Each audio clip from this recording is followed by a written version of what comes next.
والصلاة والسلام على الرسول النبي الأمي العبد المؤيد والمنصور المسدد المصطفى الأمجد والمحمود الأحمد أبي القاسم محمد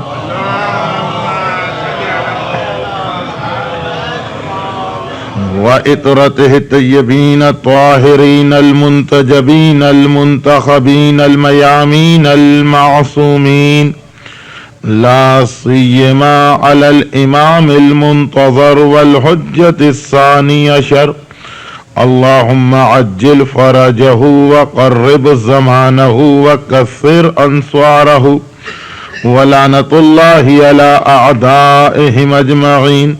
اما بعد فقد قال الله الحكيم في كتابه الكريم بسم الله الرحمن الرحيم ان الله لا يغير ما بقوم حتى يغيروا ما بانفسهم. صلوات.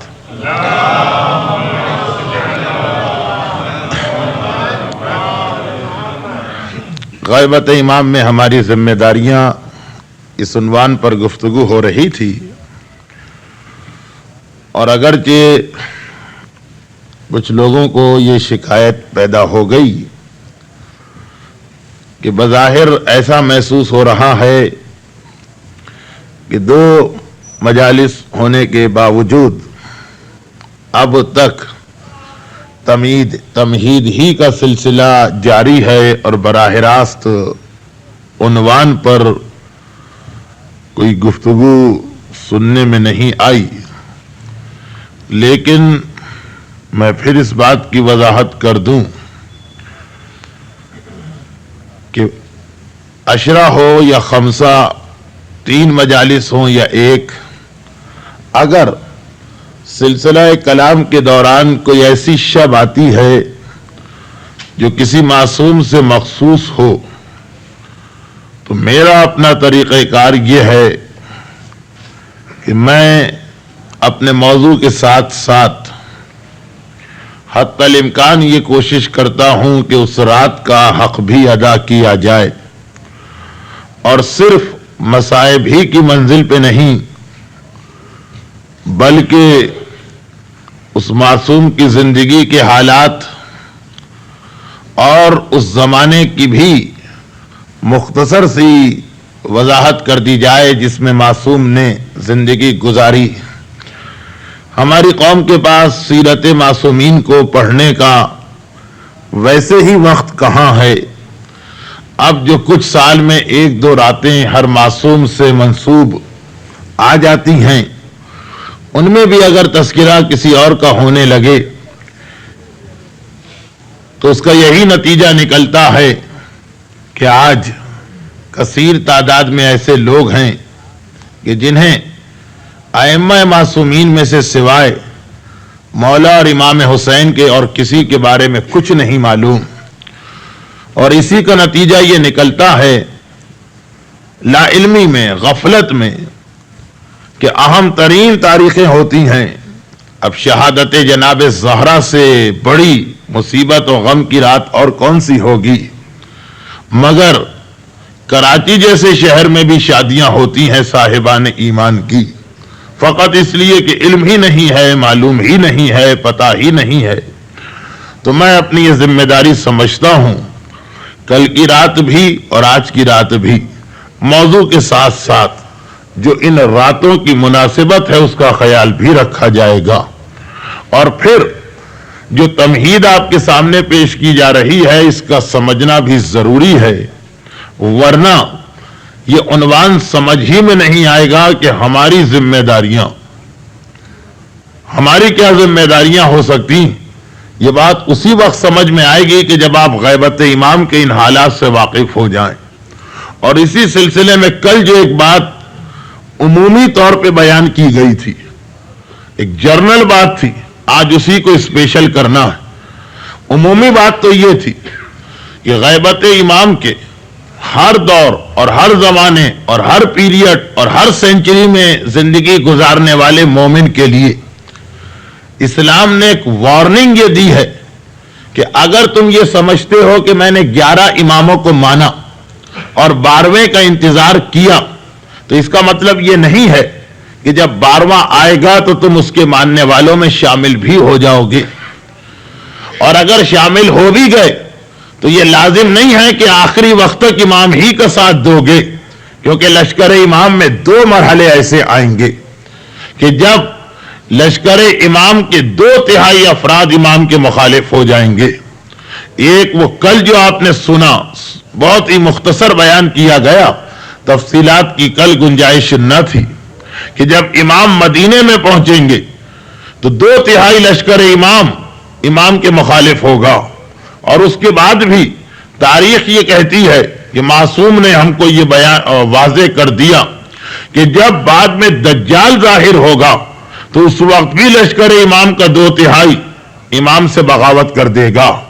تو یہ ایک عام بات جو ہر دور اور ہر زمانے کے مومن کے لیے ہے، لیکن پھر اب دیکھیے یہی عام بات خاص بات بنتی، لیکن پھر وہ لوگ کہ جو آخر زمانے میں ہیں ان کے لیے تو ذمہ داری اور بڑھ جاتی ہے کہ ویسے تو غیبت کے ہر دور میں زندہ رہنے والا اور غیبت کے ہر دور میں زندگی گزارنے والا مومن ڈرتا رہے کہ کہیں ایسا نہ ہو کہ ظہور امام کے بعد میرا عقیدہ بدل جائے، لیکن جو آخری زمانے کا مومن ہے، آخری زمانہ مینس جس کے فوراً بعد ظہور امام ہونے والا ہے، اس مومن کے لیے تو اور زیادہ خطرہ ہے، کیونکہ روایت معصوم میں بڑی تفصیل کے ساتھ یہ بات پائی جاتی ہے کہ آخری زمانے کے صاحبان ایمان ان کی تو حالت یہ ہوگی کہ باقی لوگ امام کے بعد بہکیں گے،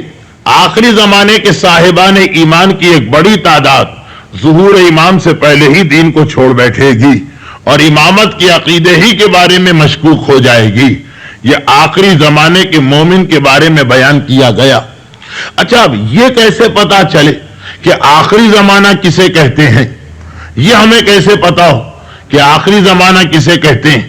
آخری زمانہ جو ظہور امام سے ملا ہوا زمانہ ہے، تو جب امام ظاہر ہوں گے پھر ہمیں پتا چلے گا کہ کون سا زمانہ آخری ہے۔ ہم اپنے بارے میں نہیں کہہ سکتے کہ یہ ہمارا زمانہ آخری زمانہ ہے، اگر کہ ہماری دعا یہی ہے کہ یہی زمانہ آخری زمانہ ہو، اور آج کی رات کے بعد جو کل کا دن آئے تو ہمارا آقا اور مولا ہمارے درمیان آ چکا ہو۔ ہماری دعا تو یہی ہے،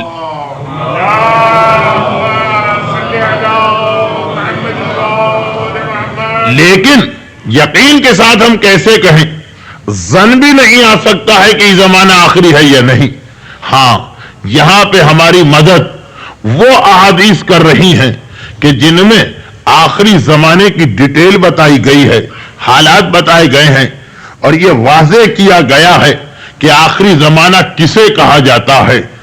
ان حدیثوں میں وقت تو نہیں بتایا گیا، سن تو نہیں بتایا گیا، کون سا ایئر ہوگا یہ تو نہیں بتایا گیا، بلکہ الٹا منع کیا گیا کہ خبردار اس مسئلے میں کبھی دخل نہ دینا کہ امام کس سن میں ظاہر ہونے والے ہیں۔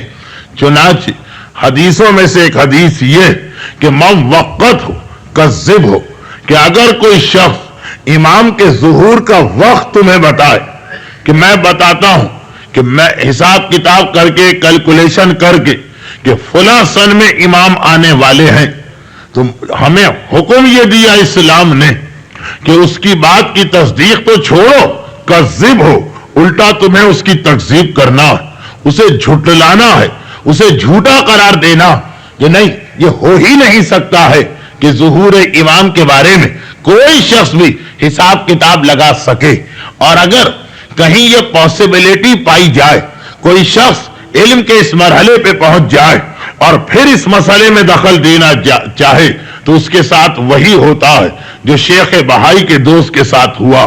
تاریخوں میں شیخ بہائی کے حالات کے سلسلے میں یہ ایک چیز بھی لکھی کہ شیخ بہائی اپنے زمانے کے جینیس تھے، یعنی علم کے اتنے مختلف شعبوں اور علم کی اتنی مختلف برانچز پر حاوی تھے کہ تاریخ اسلام میں ایسے علماء بہت کم گزرے، عام طور پر 1 علم 2 علم 3 علم، لیکن شیخ بہائی اس زمانے کے تمام علوم جو بالکل ایک دوسرے سے مختلف ہیں ان تمام علوم پہ حاوی ہیں.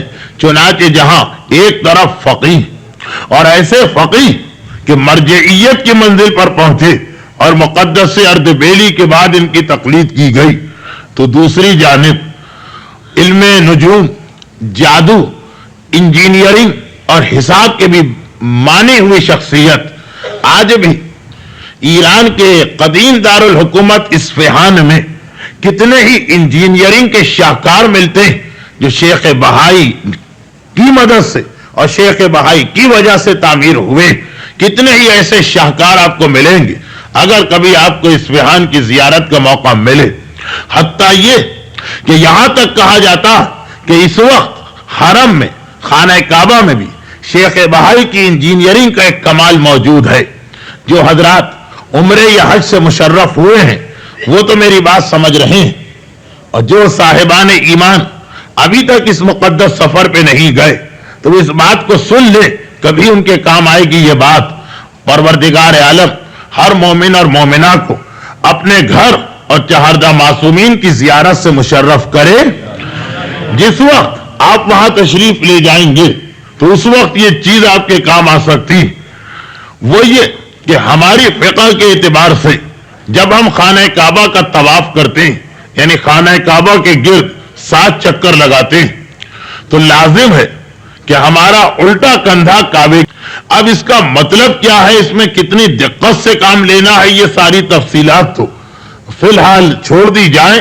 لیکن ایک مسئلہ کہ طواف کے دوران جسم کا الٹا حصہ لیفٹ سائڈ خانہ کعبہ کی جانب ہونا چاہیے. عام حالات میں بھی یہ خاصا مشکل ہوتا ہے. حج کے دوران جو آخری 2-3 دن ہوتے ہیں اور حج کے فوراً بعد جو 2-3 دن ہیں، اتنا رش و ہجوم کہ انسان کے لیے بڑا مشکل ہو جاتا ہے. اس بات کا خیال رکھنا، اس بات کو چیک کرنا.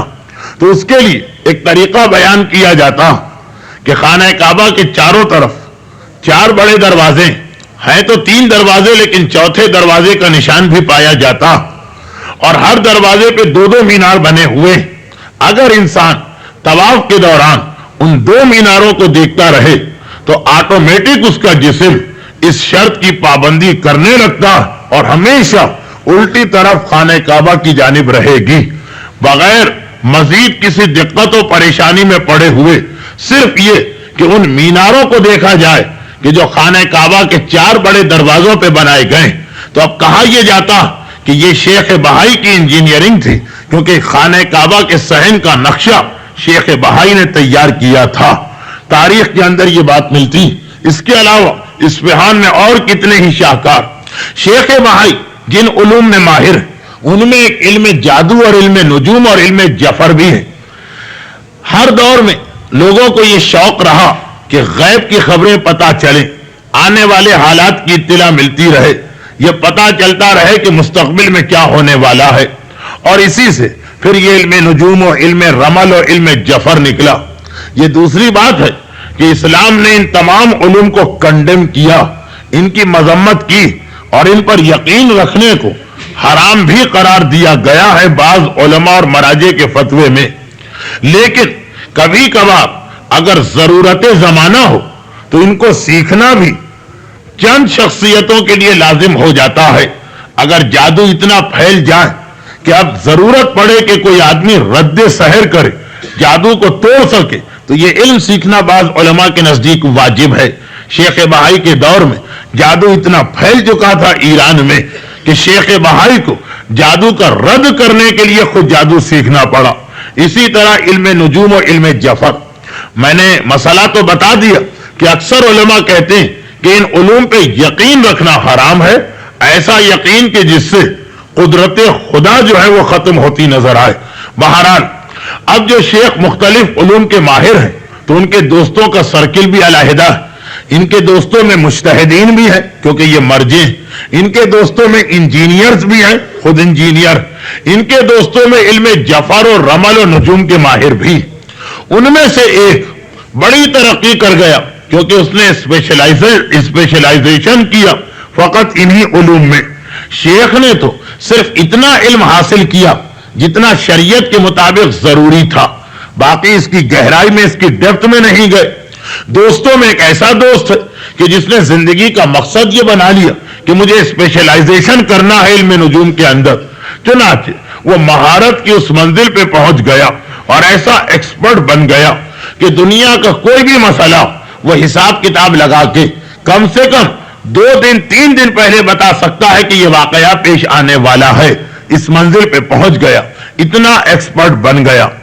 ایک دن شیخ بہائی کے پاس بیٹھے بیٹھے اس کے ذہن میں خیال آیا، کہا کہ اے شیخ، ہے بہرحال وہ بھی مومن ہے، وہ بھی شیعہ، اے شیخ جب میرا علم اب تک اتنا صحیح نکل رہا ہے، ہر چیز کے بارے میں پہلے سے مجھے اطلاع مل جاتی ہے، تو میرا دل چاہتا کہ اب یہ معلوم کروں کہ میرا امام کب ظاہر ہوگا۔ جیسے ہی شیخ بہائی نے اس کی یہ خواہش سنی، فوراً منع کیا، خبردار اس مسئلے میں دخل نہ دینا۔ جب معصوم منع کر کے گئے، بار بار ہمیں روکا تو ہمارے لیے مناسب نہیں، دیکھو نقصان اٹھا جاؤ گے۔ اس نے کہا کہ نقصان کی کیا بات، یہ تو کیلکولیشن کا مسئلہ، میرے پاس حساب و کتاب تو ہے، صرف اس کو جوڑنا اور یہ دیکھنا ہے کہ کب ظہور امام ہوگا۔ شیخ نے کہا کہ پھر بھی میں تمہیں منع کرتا ہوں، کیونکہ روایتوں میں اس سے روکا گیا ہے، منع کیا گیا کہ ظہور امام کی تاریخ کبھی مقرر نہ کرنا۔ اسے اپنے علم پر اتنا پراؤڈ یا کانفیڈنس تھا کہ وہ نہیں مانا اور چلا گیا۔ 3-4 دن گزرے، بڑی پریشانی کے عالم میں روتا ہوا شیخ کے پاس آ رہا، آنکھوں میں آنسو، بال بکھرے ہوئے، چہرے ہی سے آثار پریشانی ظاہر ہو رہے۔ اے شیخ غضب ہو گیا۔ شیخ نے کہا کہ کیا ہوا؟ کہا کہ اے شیخ میں نے حساب کتاب لگانا شروع کیا، ظہور امام کی تاریخ کیا ہے، میں کیلکولیشن کرتا چلا جا رہا ہوں، یہاں تک کہ پوری کیلکولیشن میری صحیح ہو رہی، پورا حساب کتاب صحیح ہو رہا، میں لاسٹ اسٹیپ میں آ گیا۔ جو لاسٹ اسٹیپ تھا، وہ آخری لائن، وہ آخری مرحلہ، بس ایک مرتبہ یہ فائنل میں کیلکولیشن کرتا اور میرے پاس اپنے امام کے ظہور کی تاریخ آ جاتی۔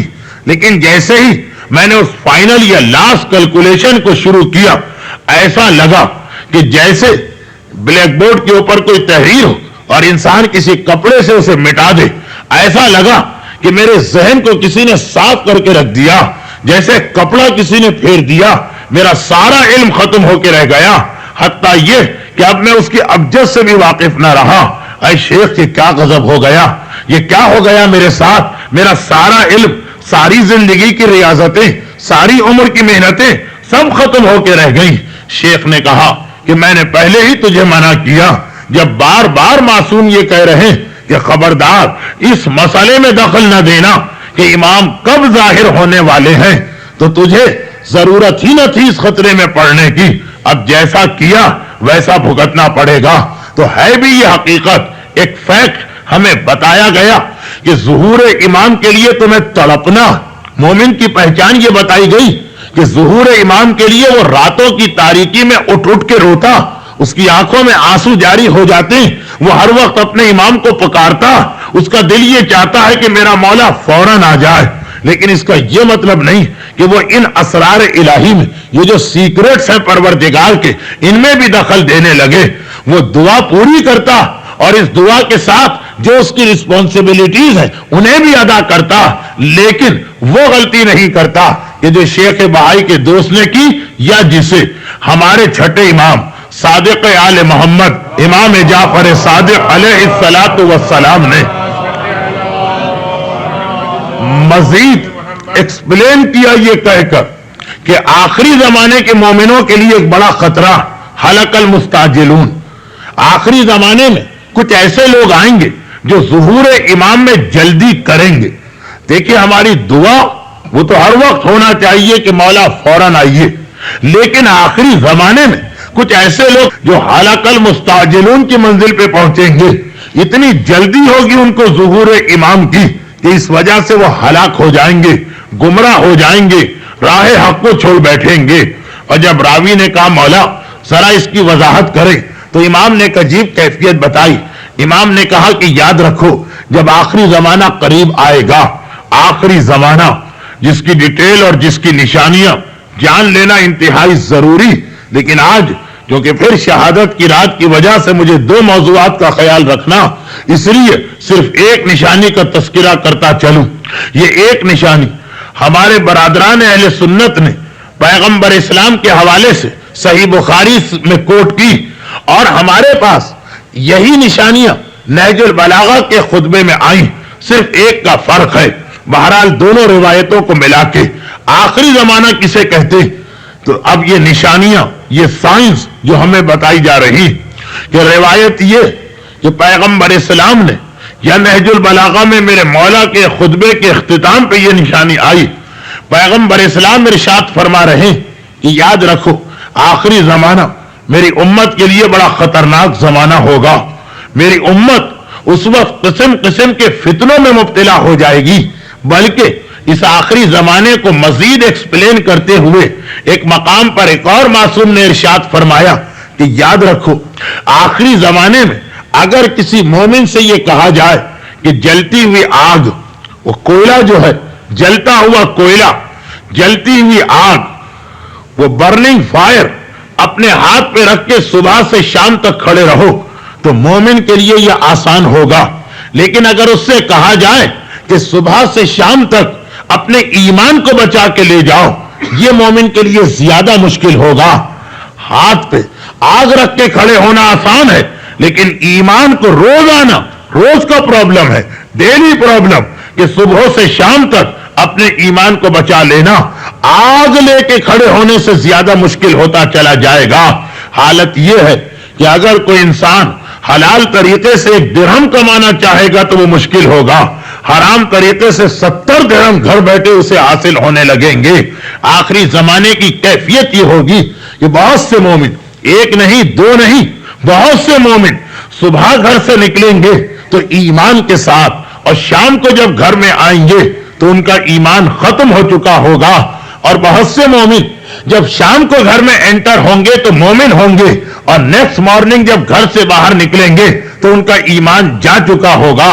اور معصوم فرماتے ہیں کہ روزانہ صبح و شام جو سینکڑوں مومنین کا ایمان ختم ہوتا رہے گا، تو یہ ایمان اس طرح ختم ہوگا جس طرح اگر کوئی رات کو سرما لگا کے سو جائے۔ یہ مثال بھی امام دے رہے ہیں، یہ تشبیہ بھی امام عطا فرما رہے ہیں کہ اگر کوئی رات کو سرما لگا کے سو جائے اور صبح اٹھ کے دیکھے تو سرما آنکھوں سے اڑ چکا ہوتا، اس طرح آخری زمانے میں ہر صبح و شام لوگوں کا ایمان اڑا کرے گا، غائب ہوا کرے گا۔ یعنی جس کی آنکھ میں سرما لگا اسے بھی پتا نہیں چلتا کہ یہ سرما کب اڑ گیا، کب غائب ہو گیا، کب ہوا میں مل گیا۔ یہی کیفیت ہوگی کہ لوگوں کو خود بھی پتا نہ چلے گا کہ ہمارے دلوں سے ایمان جا چکا ہے۔ وہ اپنے آپ کو مومن سمجھتے رہیں گے، معاشرہ بھی ان کو مومنوں میں شمار کرتا رہے گا۔ اگر کبھی کوئی سینسز یا مردم شماری ہو تو ان کا نام مومنوں میں لکھا جائے گا، لیکن معصوم فرما رہے کہ ہر شام اور ہر آنے والی صبح کو سینکڑوں لوگ بھی نہیں، سینکڑوں مومن اپنے ایمان کو اپنے ہاتھوں سے کھوتے رہیں گے۔ اس وقت اللہ کا رسول کہہ رہا کہ اس زمانے میں ایک خاص بات میری امت میں یہ پیدا ہوگی کہ میری امت 4 گناہ بڑی کثرت کے ساتھ کرے گی، اور یہ چاروں گناہ ایک عجیب طریقے سے کیے جائیں گے۔ گناہگار تو ہر دور میں رہیں، ایسا کوئی دور اب تک تاریخ عالم میں نہیں آیا کہ جہاں سوائے انتہائی مقدس و متقی لوگوں کے اور کوئی نہ ہو۔ گناہگاروں کی تعداد کم زیادہ ہو سکتی، لیکن ہر دور میں گناہگار تو ہیں۔ پیغمبر فرما رہے کہ آخری زمانے میں 4 گناہ بڑی کثرت کے ساتھ ہوں گے: شراب کا گناہ، سود کا گناہ، گانے کا گناہ اور رشوت کا گناہ۔ یہ 4 گناہ بڑی کثرت کے ساتھ ہوں گے، لیکن ایک ٹرک کے ساتھ، ایک ترکیب کے ساتھ، وہ یہ کہ میری امت یہ گناہ، اچھا یہ چاروں گناہ وہ جو امت رسول نے تقریباً ہر دور میں کیے، جیسا کہ میں نے عرض کیا کہ ہو سکتا ہے کہ کبھی تعداد کم ہو گئی ہو گناہ گاروں کی، کبھی بڑھ گئی ہو، لیکن یہ گناہ ہر دور میں رہے۔ آخری دور کی پہچان یہ پیغمبر کا جملہ جو نہج البلاغہ میں میرے مولا نے بھی ان 4 میں سے 3 باتوں کو کوٹ کیا کہ پیغمبر فرما رہے ہیں کہ آخری زمانے والوں کی خاصیت یہ کہ وہ گناہ کریں گے، لیکن گناہ سمجھ کے نہیں، گناہ مان کے نہیں، پہلے ان حرام کو حلال کریں گے، اور جب یہ حلال ہو جائے گا پھر اس کے بعد بڑی بے باکی کے ساتھ، بڑی جرأت کے ساتھ، بغیر کسی ہیزیٹیشن کے کھلم کھلا یہ گناہ کیے جائیں گے۔ دیکھیے انسان پریشان اس وقت ہوتا کہ جب وہ کسی حرام کو حرام سمجھے، جب وہ حرام ہی نہ رہے۔ اور پھر پیغمبر نے ڈیٹیل بتائی کہ کس طرح سے حرام حلال ہوگا۔ کہا کہ شراب یہ دوا کے نام پہ حلال کیا جائے گا، شراب کو دوا کے نام پہ جائز کیا جائے گا۔ ایک روایت میں ہے دوا، اور ایک روایت میں مشروب، ڈرنک کے نام پر، ٹونک کے نام پہ، دوا کے نام پہ شراب اس طرح حلال ہوگی۔ یہ جملہ یہ ہے معصوم کا کہ آخری دور میں نوبت یہاں تک آن پہنچے گی کہ اگر کوئی بیمار یہ چاہے کہ میری بیماری کا علاج بھی ہو جائے اور مجھے شراب استعمال نہ کرنا پڑے تو اس کے لیے یہ ممکن نہیں رہے گا۔ ہر بیماری کا علاج شراب کے ذریعے ہوگا، اور آخری زمانے میں مشروب بنا کے لوگ شراب کو حلال کریں گے۔ کیا جی اس میں نقصان کیا ہے، حرج کیا ہے؟ یہ تو ایک ڈرنک ہے۔ جیسے ہم نے دیکھا کہ انقلاب اسلامی سے پہلے ایران میں شاہ ملعون کے زمانے میں بیئر کو آب جو کے نام پہ لا کے بالکل حلال کیا جا رہا، جبکہ بیئر تو وہ چیز ہے کہ معصوم کہہ چکے ہیں الفقاء خمر ولکن الناس استصغروا، کہ بیئر یہ خود ایک شراب کی قسم ہے، لوگوں نے اسے بہت لائٹ کر دیا، لوگوں نے اسے بہت ہی زیادہ ہلکا بنا دیا، لوگوں نے اس پر توجہ نہیں دی۔ تو اب ہو سکتا ہے کہ مفہوم حدیث یہ ہو سکتا ہے مفہوم حدیث دوائیں ہوں۔ بہرحال شراب اس طرح سے حلال کی جائے گی کہ جھجک بھی نہ رہے گی۔ اور پھر پیغمبر ارشاد فرماتے ہیں سود حلال ہوگا، امت مسلمہ میں سود حلال ہو جائے گا۔ وہ سود کہ جس کے لیے قرآن نے یہ لفظ استعمال کیا کہ سود لینا اور دینا ایسا جیسے خدا سے جنگ کرنا، یہ قرآن کا لفظ ہے۔ لیکن حرام سمجھ کے سود نہیں دیا جائے گا، بلکہ پہلے اسے پروفٹ یا نفع کے نام پہ حلال کیا جائے گا۔ پر رشوت کھلم کھلا لی اور دی جائے گی، لیکن ہدیے کے نام پر، تحفے کے نام پر، بخشش کے نام پر، اور گانا کھلم کھلا حلال ہو جائے گا، جائز ہو جائے گا، مگر تفریح کے نام پر، انٹرٹینمنٹ کے نام پر۔ جیسا ہم سنتے ہیں لوگ کہتے ہیں جی یہ تو روح کی غذا ہے، اتنا گانا سننا تو لازم و ضروری ہے۔ تو اللہ کا رسول 1400 سال پہلے ایسے مفکرین اور ایسے فلاسفر اور ایسے ریزن دینے والوں کا تذکرہ کر چکا ہے کہ میری امت میں ایسے ارسطو اور افلاطون بھی پیدا ہوں گے کہ جو صریحاً حرام چیز کو، جو حرام ہے، گناہ ہے، قرآن اور حدیث متفق ہیں، اسے حلال کریں گے انٹرٹینمنٹ کے نام پر، تفریح کے نام پر، آرام کے نام پر۔ یہ ہے آخری زمانہ جو پیغمبر اسلام کی حدیث میں بھی ہے اور مولا کائنات کی حدیث میں بھی۔ میں نے پہلے عرض کیا کہ ہم یہ نہیں کہہ سکتے کہ ہمارا ہی زمانہ آخری زمانہ ہے، لیکن جب یہ نشانیاں پڑھتے جاتے ہیں تو دل میں کچھ یہ اعتماد پیدا ہوتا جاتا ہے، دل اس جانب مائل ہوتا جاتا ہے کہ یہی زمانہ آخری زمانہ محسوس ہو رہا ہے۔ اور پھر وہ حدیث تو بڑی کثرت کے ساتھ ہمارے یہاں پڑھی جاتی۔ یہ دوسری بات ہے کہ اس کے مفہوم پر ذرا کم غور کیا جاتا، لیکن بہرحال وہ بھی ایک انڈیکیشن تو ہے، وہ بھی ایک نشانی تو بن رہی کہ آخری زمانے کو ہم پہچان سکیں۔ معصوم کا وہ جملہ جو اکثر ہمارے یہاں دہرایا جاتا رہا ہے، اور ابھی بھی انڈیا اور پاکستان میں بزرگوں کی زبان پہ یہ جملہ آتا کہ اللہ کا رسول یہ ارشاد فرما رہا کہ آخری زمانے کی ایک پہچان یہ، ایک سائن، ایک نشانی یہ کہ ایسے مرد پیدا ہوں گے جو عورتوں جیسے ہوں گے، اور ایسی عورتیں ظاہر ہوں گی کہ جو مردوں جیسی ہوں گی۔ مرد اپنے آپ کو عورتوں جیسا بنائیں گے، عورتیں اپنے آپ کو مردوں جیسا بنائیں گی۔ اور اس کے بعد پیغمبر کا جملہ اللہ کی لعنت ہو ان مردوں پر بھی اور ان عورتوں پر بھی۔ یہ صرف پیغمبر کی حدیث ہے، اور میں اس میں اپنی جانب سے کسی جملے کا اضافہ نہیں کرنا چاہتا۔ اب یہ ایک حدیث علماء نے اس پہ غور کیا، اس حدیث کا مفہوم کیا، اس حدیث کا مطلب کیا۔ ہمارے یہاں انڈیا اور پاکستان میں اب سے 20-25 سال پہلے تک یہ حدیث چند مخصوص مواقع پہ استعمال ہوتی تھی۔ بعض لوگوں کے ذہن میں اس حدیث کا کنسپٹ یہ تھا کہ اس کے اندر غالباً کسی ڈریس یا لباس کی بات کی جا رہی، چنانچہ اگر کوئی مرد زنانہ لباس پہن لیتا تھا یا کوئی عورت مردانہ لباس پہن لیتی تھی تو بعض بزرگ مرد یا عورتیں یہ جملہ دوہرا دیتے تھے کہ ہاں یہ تو 14ویں صدی ہے، پیغمبر کہہ ہی گئے ہیں کہ ایسے مرد اور عورتیں پیدا ہوں گی، یعنی حدیث کا مطلب یہ لیا جا رہا تھا کہ لباس، ڈریس، لیکن یہ نہیں ہے حدیث کا مفہوم، اس لیے کہ بہت سے علماء کے نزدیک یہ فعل حرام نہیں اگر عارضی اور مختصر سی مدت کے لیے ہو۔ بعض لوگوں نے اس کا مطلب بالوں تک محدود کر کے رکھ دیا۔ جب ہمارے یہاں عورتوں نے پہلی مرتبہ بال کٹوانا شروع کیے تو کہا گیا کہ دیکھو یہ وہ ہیں کہ جن کے بارے میں اللہ کا رسول 1400 سال پہلے کہہ کے گیا، جبکہ یہ بھی ہماری فقہ کا مسئلہ کہ مرد کو بال بڑھانے کی اجازت ہے، عورت کو بال کٹوانے کی اجازت ہے، البتہ وہ دوسری شرائط اپنی جگہ کہ وضو میں رکاوٹ نہ ہو، غسل میں پریشانی نہ ہو، نامحرم کا ہاتھ نہ لگے، نامحرم کی نگاہ نہ پڑے، وہ دوسرے مسائل، لیکن بنیادی طور پر اسے تو حرام نہیں کہا۔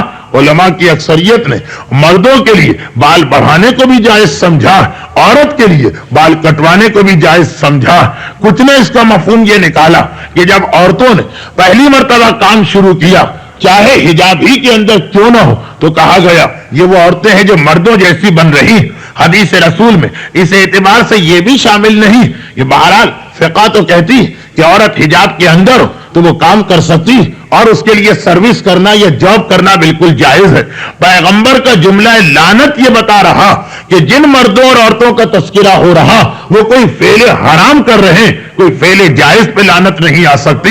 تو اب لے دے کے ایک ہی مفہوم رہ جاتا جسے بہت سے علماء نے آج کل اپنی کتابوں میں لکھا کہ اگر پیغمبر یہ کہہ رہے کہ آخری زمانے میں مرد عورتوں جیسے بنیں گے اور عورتیں مردوں جیسے بنیں گی تو اس میں لباس یا بالوں کی کٹنگ یا جاب اور سروس شامل نہیں ہے، بلکہ اس کے اندر وہ دو احکام دین شامل ہیں جو تمام علماء کے نزدیک جن کا خیال کرنا واجب ہے اور جن کی مخالفت حرام ہے۔ اگر ان کی مخالفت ہو، حرام ہو جائے تو لعنت کا جملہ بالکل ٹھیک ہو جاتا ہے۔ اور وہ دو حکم ایسے کہ ایک مردوں کے لیے مخصوص ہو گیا، ایک عورتوں کے لیے مخصوص ہو گیا۔ مرد کے لیے پروردگار عالم کی جانب سے حکم آ گیا کہ داڑھی کا منڈوانا حرام ہے۔ ٹھیک ہے، داڑھی مختصر سے مختصر بھی رکھی جا سکتی ہے، چھوٹی سے چھوٹی بھی رکھی جا سکتی ہے، مگر ہونا چاہیے، اس کا وجود ہونا چاہیے۔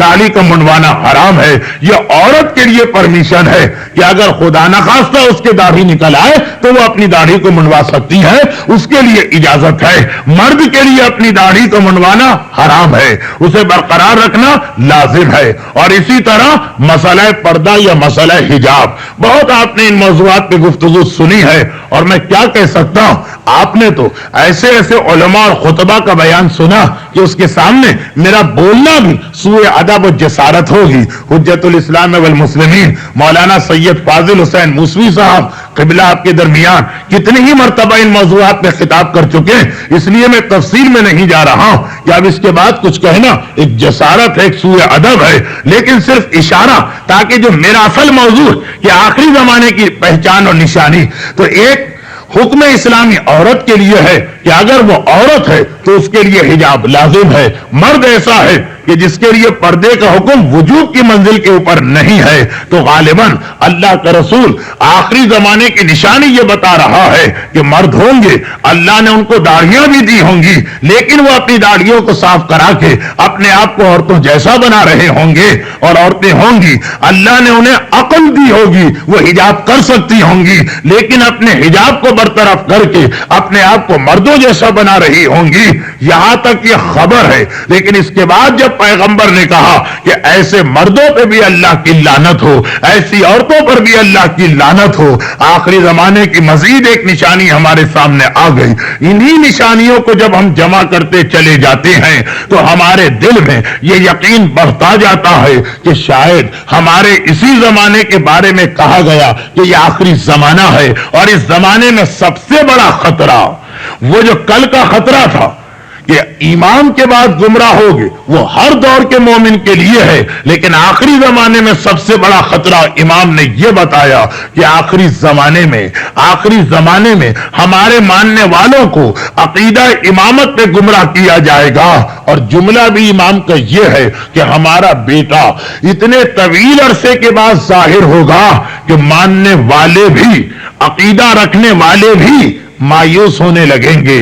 ان کے دلوں میں بھی ہوگا شاید کوئی امام ہی نہیں ہے, اگر ہوتا تو اب تک کیوں نہیں آیا, اب تک کیوں ظاہر نہیں ہوا. اور پھر یہ بھی بتایا گیا کہ دشمنوں کی سازشوں کا سلسلہ آگے بڑھے گا اور ایسی سازشیں کی جائیں گی کہ جس سے آخری زمانے کے مومن امامت کے عقیدے کو چھوڑ دیں. اب دیکھیے ہمارے سامنے جو دور آیا اس میں ایک ایسا واقعہ پیش آ گیا جس کے بعد دشمنان اسلام بڑے پریشان ہوئے. انہوں نے غور کیا کہ آخر یہ واقعہ ہوا تو کیسے ہوا, اور وہ واقعہ ہے انقلاب اسلامی ایران, ایران کا اسلامی انقلاب. افسوس کی بات ہے, تعجب کی بات ہے, اسلامی دنیا نے کبھی بھی اس پر وہ توجہ نہیں دی جو اس انقلاب کا حق تھا, جو یہ انقلاب ڈیزرو کرتا ہے. لیکن ہمارے دشمنوں نے توجہ دی, ہمارے دشمنوں نے غور کیا, پریشان ہو گئے. ایک ایسی قوم, ایک ایسی ملت کہ جس کے بارے میں تصور یہ ہے کہ بس یہ سو رہے ہیں, یہ غافل ہیں, ان میں ایسی بیداری کیسے آئی. ریسرچ کی گئی, اینالیسس کیا گیا, اور انقلاب ایران کے بارے میں انہوں نے باقی باتوں کے علاوہ ایک نتیجہ اور نکالا کہ اس کی وجہ سے ایران کا انقلاب آیا بھی اور کامیاب بھی ہوا. انہوں نے دیکھا کہ ایران کی ملت کے پاس عقیدہ امامت پایا جاتا ہے, اس لیے کہ دنیا میں جتنے بھی مذاہب ہیں ان میں سے بہت سے ایسے ہیں جو کسی آنے والے کا انتظار کر رہے ہیں, لیکن وہ کوئی مذہب نہیں جو یہ کہے کہ ہمارا لیڈر, ہمارا ہادی, ہمارا آقا, ہمارا رہبر ہمارے ہی درمیان ہے, ہمارے درمیان ہے. یہ عقیدہ غیبت میں ہمارا تصور ہے. کبھی یہ غلطی نہ کیجئے کہ امام زمانہ غائب تو ہیں لیکن حضرت عیسیٰ کی طرح کسی آسمان پر ہوں گے یا کسی جزیرے میں ہوں گے یا کسی جنگل میں ہوں گے. جی نہیں, غلط ہے یہ خیال. امام ہیں بھی ہمارے درمیان ہیں, ہمارا اور امام کا رشتہ غیبت میں بھی پایا جاتا ہے. باقی جو لوگ کسی آنے والے کا انتظار کر رہے ان کا خیال کیا ہے, وہ آنے والا یونیورس کے کائنات کے کسی گوشے میں موجود ہے, جب اس کی مرضی یا خدا کی مصلحت ہوگی تو آئے گا. فی الحال ہمارا اس کا کوئی ریلیشن نہیں ہے. شیعت وہ واحد عقیدہ ہے, وہ واحد مذہب ہے جو کہتا ہے کہ ہمارا امام غائب صحیح لیکن ہمارا اور اس کا رشتہ ہے وہ آج بھی ہمارے درمیان ہے. آج بھی ہمارے بارے میں اللہ جو احکامات دیتا ہے تو ملائکہ لے کے اسی اولی الامر تک یہ احکامات جاتے ہیں. ہمارا اس کا رشتہ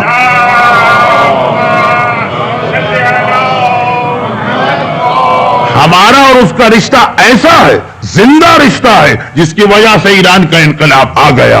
انہوں نے کہا ایسا انقلاب, پہلا خطرہ تو یہ ہے کہیں اور نہ آ جائے, دوسرا خطرہ یہ کہ ایران میں یہ انقلاب مستحکم نہ ہونے پائے. چنانچہ ان دونوں خطروں کو ختم کرنے کا ایک ہی طریقہ ہے کہ جس عقیدے کی وجہ سے اتنا عظیم انقلاب آیا اس عقیدے ہی کو ختم کر دو, اسے کمزور کر دو. اس لیے کہ انہوں نے دیکھا یہ عظیم انقلاب کیوں آیا. ملت ایران کا جائزہ لیا گیا, مردوں کو, عورتوں کو, عالموں کو, جاہلوں کو, بچوں کو, بوڑھوں کو, سب کو دیکھا گیا, سب کے بیانات کا تجزیہ کیا گیا. اتنا وقت نہیں ہے کہ میں وہ تفصیل بتاؤں, مگر فقط 2 اسٹیٹمنٹ. انہوں نے دیکھا انقلاب لانے والا رہبر کبیر, قائد, مجاہد, اور وہ اس سے پوچھا جا رہا حضرت امام خمینی سے. انقلاب کے ابتدائی مرحلے کی بات ہو رہی, بعد میں تو دنیا کو پتا چل گیا کہ یہ شخصیت کتنی عظیم ہے. ابتدائی مرحلے میں کسی نے جا کے مشورہ دیا, ایسے ہمدرد بھی پائے جاتے ہیں, کسی نے جا کے مشورہ دیا اور کہا امام خمینی سے کہ اے امام امت, اے رہبر مستضعفین جہاں, ایک مشورہ ہے ہمارا. اتنا بڑا انقلاب آ گیا, ہم کامیاب ہو گئے, لیکن سیاست کا بھی کچھ تقاضا, سیاست کی بھی کچھ ڈیمانڈز ہوتی, پالیٹکس کا گیم بھی بہرحال کھیلنا پڑتا. کون سی پالیٹکس؟ جس کے بارے میں نہج البلاغہ میں علی کہہ رہے ہیں کہ لولا التقوی لکنت ادھى الناس من العرب, اگر تقوی اور خوف خدا نہ ہوتا تو عرب میں مجھ سے بڑا پولیٹیشین کوئی نہ ہوتا. مگر یہی تو مسئلہ کہ جسے تم پالیٹکس کہتے ہو، یہ دنیا کی گندی سیاست، تقوی اور خوف خدا انسان کے پاؤں میں زنجیر بن جاتا، اسے روک دیتا۔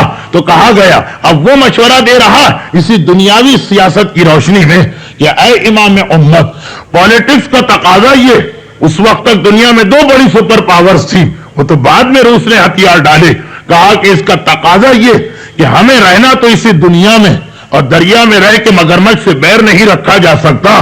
آپ اس طرح سے نظام چلا کہ دونوں بڑی سپر پاور سے آپ کا براہ راست کوئی اختلاف نہ ہونے پائے، اس لیے کہ دنیا میں کوئی قوم زندہ رہ ہی نہیں سکتی جب تک کہ وہ سپر پاور سے اٹیچ نہ ہو، جب تک کہ وہ اسے اپنا قائد نہ مانے، جب تک کہ وہ اس کے اوپر ڈیپینڈنٹ نہ ہو۔ سپر پاور کے بغیر دنیا میں زندہ رہنا محال۔ امام امت نے پورے اعتماد کے ساتھ کہا کہ بالکل ٹھیک کہا ہے تم نے، صحیح مشورہ ہے تمہارا، ہم بھی مانتے ہیں کہ بغیر سپر پاور کی مدد کے انسان اس دنیا میں نہیں رہ سکتا، کامیاب ہو ہی نہیں سکتا۔ ہمارا انقلاب بھی کامیاب نہ ہوتا اگر سپر پاورز کی مدد ہم کو حاصل نہ ہوتی۔ ہمارا بھی سہارا یہی سپر پاورز، اور دونوں سپر پاورز ہمارے ساتھ ہیں۔ مشورہ دینے والا چونکا، یہ کیا کہہ رہے ہیں امام خمینی؟ ساری دنیا ایران کی غلطی یہی قرار دے رہی کہ لا شرقیہ ولا غربیہ کا نعرہ لگ رہا کہ اس سپر پاور کا بھی انکار کیا، اس سپر پاور کا بھی انکار کیا، اور امام خمینی کہہ رہے کہ نہیں، ہم نے تو سپر پاورز کی مدد لی، انہی کی مدد و تائید سے ہم کامیاب ہوئے، ورنہ ہماری حیثیت کیا ہے کہ ہم کامیاب ہوتے۔ حیران ہو گیا، کون سی سپر پاور؟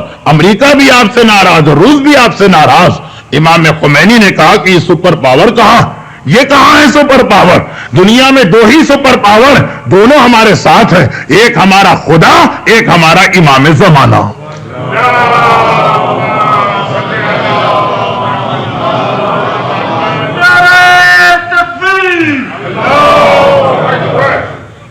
ہم ان کے علاوہ نہ کسی کو سپر پاور مانتے اور نہ ہی ان کے علاوہ ہے کوئی سپر پاور۔ اب ہمارے دشمنوں نے، ہم نے سنا ایک مرتبہ وجد میں آئے، خوشی میں آئے، لیکن آگے غور نہ کیا کہ کیا پیغام مل گیا۔ ہمارے دشمنوں نے نوٹ کر لیا، ملت ایران کا پورا جائزہ لیا، مردوں، عورتوں، عام آدمیوں۔ اب سب کی تفصیل کیسے بتاؤں؟ ایک چھوٹے سے بچے کا واقعہ بھی انہوں نے سنا، 12 یا 13 سال کا بچہ۔ جس وقت یہ عراق ایران جنگ کا ابتدائی مرحلہ تھا، تو ایک مرتبہ ان افواہوں کے درمیان مغربی دنیا کا جو میڈیا، اس کے نمائندوں کو محاذ جنگ پہ لے جایا گیا، فرنٹ پہ لے جایا گیا۔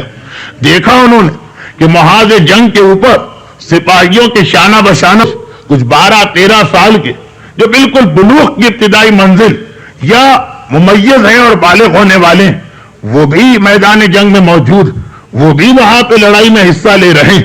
اچھا، آپ کو پتا کہ کتنا زیادہ پروپیگنڈا کیا گیا تھا؟ ایک وقت میں تو یہاں تک کہا گیا تھا کہ دیکھیے ایران کی قیادت لوگوں کو زبردستی محاذ جنگ پہ بھیج رہی، لوگ جانا نہیں چاہتے ہیں اور زبردستی کیا جا رہا، بائی فورس ان کو میدان جنگ میں بھیجا جا رہا۔ اور مجھے یاد ہے کہ اس وقت امام خمینی مسکرائے تھے اور کہا تھا کہ خدا کا شکر ہمارے دشمنوں کو کچھ سچ بولنے کی تو توفیق ہوئی ہے۔ آدھا سچ انہوں نے بولا۔ یہ بات بالکل صحیح کہ اس جنگ کے مسئلے میں ہمیں اپنی امت پہ زبردستی کرنا پڑ رہی، ہمیں اپنی قوم پہ فورس کرنا پڑ رہا، یہ بات صحیح، لیکن اس لیے نہیں کہ ان کو میدان میں بھیجیں، بلکہ مسئلہ یہ ہے کہ ان کو میدان میں جانے سے روکیں کیسے؟ اس لیے کہ ملت ایران کا ہر فرد، ہر بچہ، ہر بوڑھا، ہر جوان، ہر مرد، ہر عورت فرنٹ پہ جانے کے لیے تیار، بے چین، بے تاب، تڑپا جا رہا۔ مسئلہ ہو گیا تھا کہ انہیں روکا کیسے جائے، زبردستی روکا جا رہا تھا۔ تو خیر، جب یہ وہاں پہنچے، بچوں کو دیکھا، ایک مرتبہ دل میں خیال پیدا ہوا کہ دیکھا ہم جو کہتے تھے وہ سچ نکلا۔ 13-14 سال کا بچہ یہ بھلا میدان جنگ میں کیوں آئے گا؟ کھیلنے کودنے کی اس کی عمر ہے، اور اس وقت بچہ اور زیادہ دنیا میں ملوث ہونا چاہتا۔ ہمارے بچے ہیں ٹی وی کے سامنے سے ہٹنے کو تیار نہیں ہوتے ہیں، ہمارے بچے ہیں مثلاً سوائے ان کو گیمز اور اسپورٹس کے اور کچھ یاد نہیں آتا۔ میدان جنگ میں کیا مل رہا ہے؟ یہاں پہ زخم ہے، بھوک ہے، پیاس ہے، زحمتیں ہیں، زبردستی ان بچوں کو بھیجا گیا ہوگا۔ کہا کہ کیا ہم اس میں سے کسی سے بات کر سکتے ہیں؟ کہا کہ بالکل، جس سے آپ کا دل چاہے بات کریں، کوئی مسئلہ ہی نہیں کہ روکا جائے. حیران و پریشان یہ نمائندے آگے بڑھے. یہ تو سوچ رہے تھے کہ ہمیں کسی بہانے ٹال دیا جائے گا. اجازت ملی گئے. اور ان کے خیال میں جو سب سے چھوٹا اور معصوم بچہ تھا کہ جو جھوٹ نہیں بولے گا, جس کو کوئی گمراہ نہیں کرے گا, ناسمجھ بچہ, اس کے پاس گئے اور کہا کہ تم میدان میں کیوں آئے ہو, تم میدان محاذ جنگ میں کیوں لڑ رہے ہو؟ دیکھیے یہ سارا میرا ٹاپک ہے, میں ٹاپک سے نہیں ہٹا. کیوں لڑ رہے ہو محاذ جنگ میں؟ تو بچے نے ایک بڑا عجیب جواب دیا. یہ 12-13 برس کا بچہ, اخباری نمائندہ, ویسٹرن میڈیا کو ریپرزینٹ کرنے والا, وہ تو یہ خیال کرتا کہ بچہ کیا جواب دے گا. شاید یہی کہے گا والدین نے بھیجا ہے, دوست آ رہے تھے تو مجھے بھی شوق ہو گیا, اسی قسم کی باتیں. بڑا عجیب جواب دیا. ایسا جواب کہ جب میں نے پاکستان کی مجالس میں پڑھا تو بہت سے بڑے بڑے صاحبان ایمان نہ سمجھ سکے کہ بچہ کیا عقیدہ بیان کر گیا. بچہ کہتا کہ دیکھو اس میدان میں اس لیے آیا کہ 2 ہی صورتیں, 2 ہی حالتیں, کہ اس میدان سے یا میں زندہ واپس جاؤں گا یا مر کے واپس جاؤں گا, اور دونوں صورتوں میں کامیاب ہو گیا. زندہ گیا تب بھی کامیاب, مر گیا تب بھی کامیاب. کیسی کامیابی؟ اس لیے کہ اگر میں اس میدان سے زندہ واپس گیا تو اپنے امام زمانہ کے لشکر میں شامل ہوں گا, اور اگر مر گیا تو کربلا والے اپنے امام مظلوم سید الشہداء کے لشکر میں شامل ہو جاؤں گا.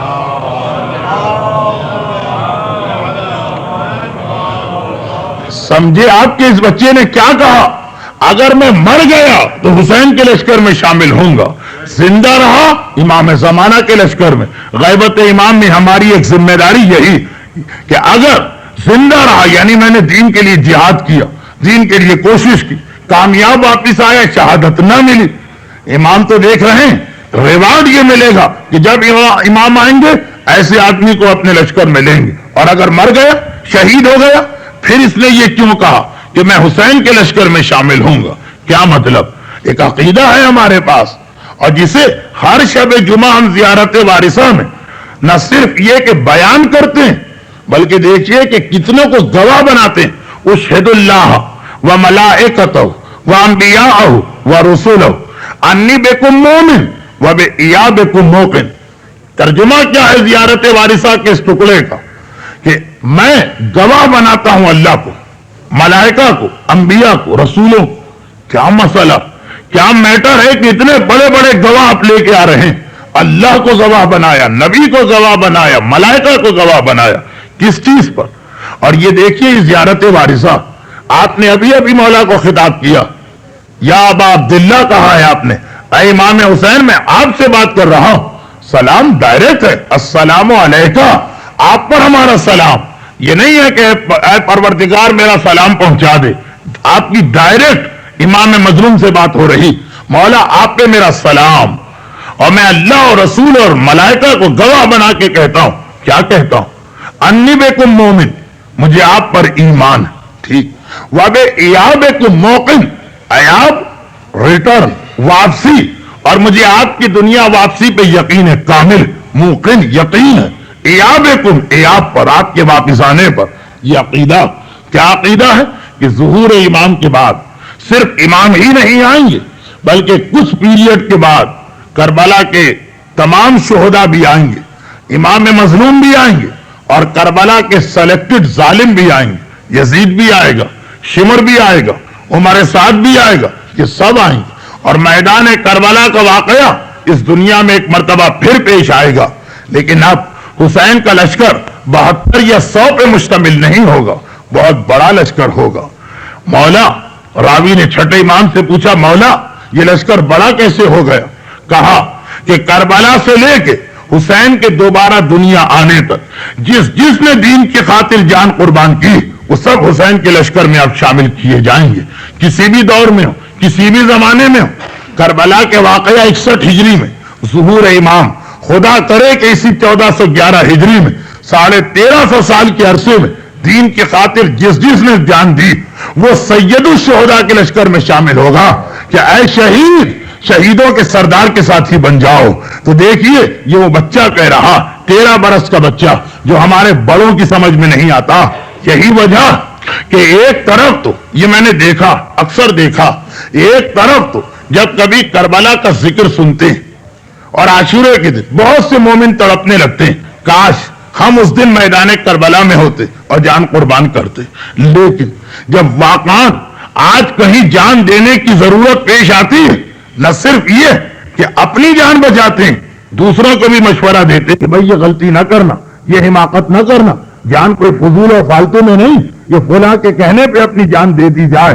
ارے یاد رکھیے کہ اگر دین کی خاطر صحیح موقع پہ جان دی، ہاں یہ صحیح کہ ہلاکت اور شہادت اسلام میں دونوں ٹرمز ہیں، دونوں میں بہت ہی باریک سا فرق ہے، لیکن دین کو بہرحال خون چاہیے، دین کو بہرحال شہادت چاہیے.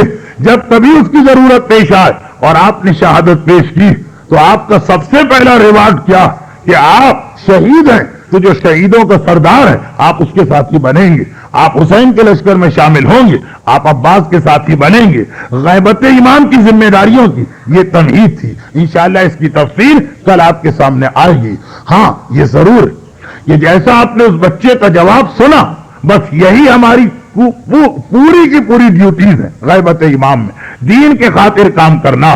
شہید ہونا پڑے جان حاضر، اور اگر شہادت نہ مل سکے لیکن دین کو آپ نے سروس دی، تو جو دین کا آج کل کا محافظ، جو دین جس کے ہاتھ میں آج کل دین، جو اولی الامر ہے، جو صاحب شریعت ہے، وہ امام ریوارڈ یہ دے گا کہ جب آئے گا تو ہمیں اپنے ساتھ ملائے گا.